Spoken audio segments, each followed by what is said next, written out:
दोस्तों, अगर आप इस चैनल पर पहली बार आए हुए हैं, सब्सक्राइब जरूर कीजिए और साइड में दिए हुए घंटी के आइकॉन पर क्लिक कीजिए। तो दोस्तों, शुरू करते हैं आज की कहानी। एक बार देवराज इंद्र की सभा स्वर्ग में लगी हुई थी। इसमें दुर्वासा ऋषि भी भाग ले रहे थे।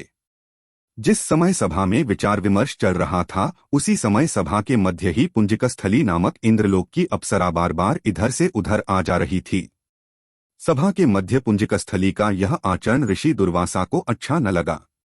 दुर्वासा ऋषि अपने क्रोध के लिए प्रसिद्ध हैं। उन्होंने पुंजिकस्थली को कई बार टोककर ऐसा करने से मना किया, लेकिन वह अनसुनाकर वैसा ही करती रही। तो दुर्वासा ऋषि ने कहा, तुझे देवसभा की मर्यादा का ज्ञान नहीं। तू कैसी देव अप्सरा है जो वानरियों की तरह बार बार आ जाकर सभा में व्यवधान डाल रही है। जा, अपनी इस आदत के कारण तू वानरी हो जा। दुर्वासा ऋषि का शाप सुनकर पुंजिकस्थली सन्न रह गई। अपने आचरण का यह परिणाम वह सोच भी नहीं सकती थी, पर अब क्या हो सकता था। भूल हो चुकी थी। उसके कारण वह शापग्रस्त भी हो गई। उसने हाथ जोड़कर अनुनय विनय कर कहा, ऋषिवर, अपनी मूर्ता के कारण यह भूल मैं अनजाने में करती रही और आपकी वर्जना पर भी ध्यान न दिया। सभा में व्यवधान डालने का मेरा कोई उद्देश्य न था। कृपया बताइए, अब आपके इस श्राप से मेरा उद्धार कैसे होगा। अप्सरा की विनती सुनकर ऋषि दुर्वासा पसीजे बोले, अपनी इस चंचलता के कारण अगले जन्म में तू वानर जाति के राजा विरज की कन्या के रूप में जन्म लेगी। तू देवसभा की अप्सरा है, अत तेरे गर्भ से एक महान बलशाली, यशस्वी तथा प्रभुभक्त बालक का जन्म होगा। पुंजिक अप्सरा को संतोष हुआ। पुनर्जन्म में वानर राज विरज की कन्या के रूप में उसका जन्म हुआ। उसका नाम अंजना रखा गया। विवाह योग्य होने पर इसका विवाह वानर राज केसरी से हुआ।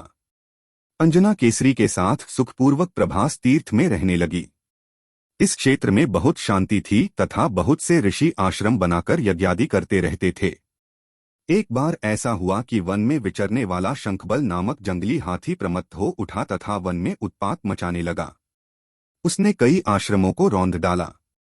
यज्ञ वेदियां नष्ट कर दी। उसके भय से भागते हुए अनेक तपस्वी बालक आहत हो गए। कई आश्रम उजड़ गए। कई ऋषि भय के कारण आश्रम छोड़कर चले गए। केसरी को जब शंखबल नामक हाथी के इस उत्पात का पता लगा, तो वह आश्रम तथा आश्रम वासियों की रक्षा के लिए तत्काल वहां आए और शंखबल को बड़ी कुशलता से घेर कर उसके दोनों दांतों को पकड़कर उखाड़ दिया। पीड़ा से चिंघाड़ता हुआ वह हाथी वहीं धराशायी हो गया और मर गया।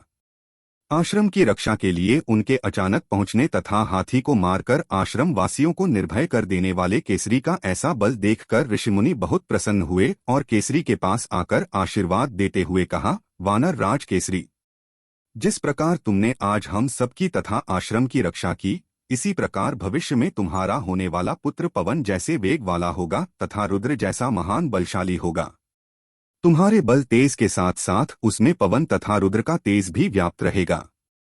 केसरी ने कहा, ऋषिवरो, मैंने तो बिना किसी कामना के प्रमत्त हाथी को, जो किसी प्रकार वश में नहीं आ रहा था, मारकर आपकी इस यज्ञ भूमि को निर्भय किया है।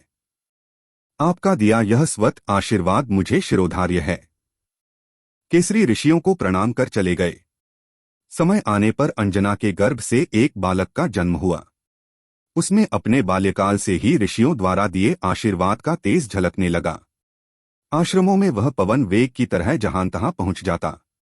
आश्रमों में विघ्न डालने वाले वन्य जीवों तथा दुष्ट व्यक्तियों को अपने अपार बल से खदेड़ देता। अपने इस पराक्रम से वह मदमत्त हो जाता तथा अपने साथियों के साथ वह आश्रमों में क्रीड़ा करने लगता। उसको खेलने से कोई रोकता तो वह उसको भी तंग करने लगता। बालक तो था ही। उसके बाल कौतुक से जब ऋषियों को असुविधा होने लगी तथा उनके पूजा पाठ और यज्ञ में व्यवधान आने लगा, तो उन्होंने उसके स्वभाव में शांति लेने के लिए आशीर्वाद जैसा शाप दिया कि तुम अपने बल को हमेशा भूले रहोगे। जब कोई तुम्हें आवश्यक होने पर तुम्हारे बल की याद दिलाएगा, तब फिर तुम में अपार बल जागृत हो जाएगा।